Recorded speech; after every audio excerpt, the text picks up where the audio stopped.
Kita lihat nantilah. Oke, gimana Bang Ikrar menanggapi Jadi hal ini? begini, saya tidak memungkiri bahwa Mbak Mega itu adalah tokoh partai yang buat saya ya, bukan cuma paling nasionalis, tapi juga paling brilian. Paling brilian dalam misalnya juga memainkan bagaimana mendidik kader-kadernya, ya. Dan memang itu sacrificing benar itu, penderitaan benar itu. Buat PDIP ya, karena Anda tahu di dalam 10 tahun ini tidak ada cerita bahwa ada kader yang kemudian mau ngelirik-lirik jabatan menteri di dalam kabinetnya SBY misalkan. Itu kan benar-benar penderitaan. Tapi Anda tahu hasilnya cukup baik ya. Tadi saya katakan bahwa PDIP lah di bawah Megawati yang mampu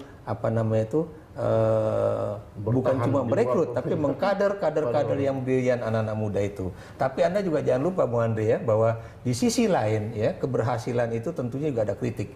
Kritiknya adalah bahwa Megawati ini adalah pemimpin partai yang paling lama. Kalau kita hitung dari tahun 96 ya, kalau kita lihat sebelum Orde Baru tumbang. Dan karena itu kan tidak sedikit orang yang mengatakan bahwa it's time ya. Jadi saatnya lah kemudian itu memberikan kesempatan baik itu sebagai ketua umum partai kepada generasi yang lebih muda ataupun untuk menjadi jabatan presiden ini. Kenapa demikian? Tadi saya lagi-lagi mengutip Bung Andre, momentumnya ya.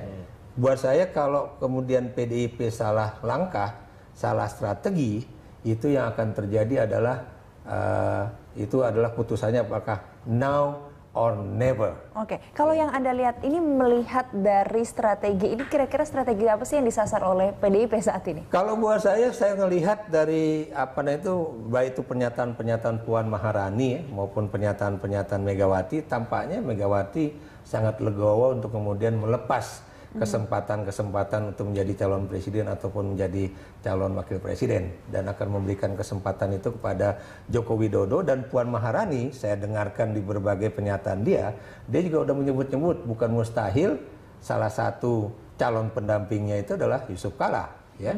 Yang Anda tahu juga adalah bukan cuma itu gabungan antara muda dengan senior, tapi ini adalah Indonesia Barat, Indonesia Timur dan sebagainya, supaya ya kita melihat bahwa Indonesia ke depan itu memang harus sudah melihat kesatuan Indonesia dan juga bagaimana kemanusiaan yang adil dan beradab itu benar-benar menjadi bagian dari politik Indonesia. Ya, baik, ini seru nih tentang JW dan JK ini kita akan lanjutkan lagi, namun kita harus jeda dulu sejenak. Pemirsa jangan kemana-mana, tetaplah di Dialog Berita 1.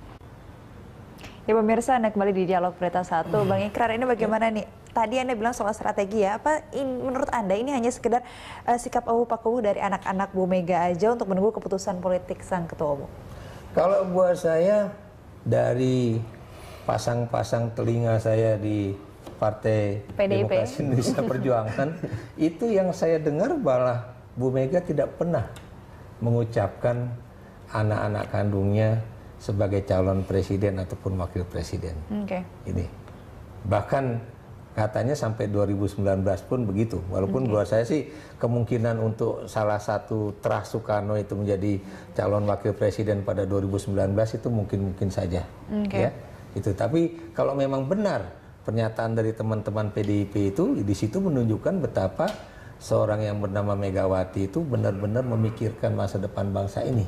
Bukan cuma sekedar masa depan dari terah Soekarno, karena buat beliau mungkin kalau misalnya PDIP berhasil membangun negeri ini dalam 10 tahun mendatang ya, itu berarti apa yang dicita-citakan oleh Bung Karno itu juga akan bisa menjadi suatu yang diperjuangkan oleh PDIP dan presidennya ya pada 10 tahun mendatang. Kenapa demikian? Karena Anda tahu 10 tahun mendatang ini adalah titik yang sangat krusial.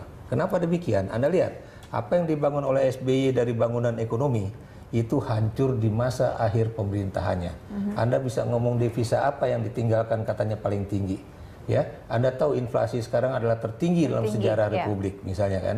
Anda lihat juga US dollar itu sekarang juga tertinggi di era reformasi. Ya, jadi setelah presiden-presiden baru dari zaman Abdurrahman Wahid dan sebagainya. Jadi yang saya katakan kemudian legasi ekonomi apa yang dibangun oleh SBY itu sekarang hancur sebagai akibat dari perubahan dari sistem ekonomi internasional dan juga canggihan para anggota kabinet itu ya untuk mempersiapkan bagaimana Indonesia ke depan sebagai sebuah negara yang independen dalam kaitannya dengan pangan, dalam kaitannya dengan industri, dalam kaitannya dengan ilmu pengetahuan dan teknologi dan sebagainya.